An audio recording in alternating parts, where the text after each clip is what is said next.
Ngayong unang araw ng Nobyembre ay tinalaga na si Brigadier General Matthew Bakay bilang bagong direktor ng Police Regional Office 3. Pinalitan niya sa pwesto si Brigadier General Valeriano de Leon na hahawak naman sa Civil Security Group. Bago malipat sa Central Luzon, pinamunuan ni Bakay ang Eastern Police District. Ayon sa bagong upong direktor, titiyakin niyang magiging malinis ang hanay ng pulisya sa rehiyon.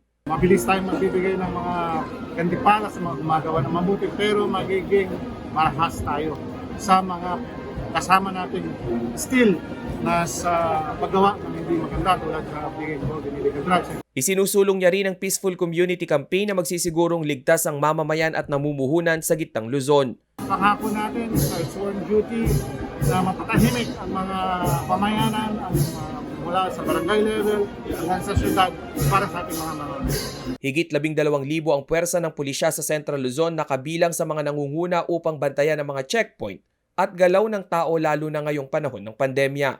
Ang naturang change of command ay isinagawa sa mga probinsya at rehiyon bago ang May 2022 elections. Rainiel Pawid, CLTV News.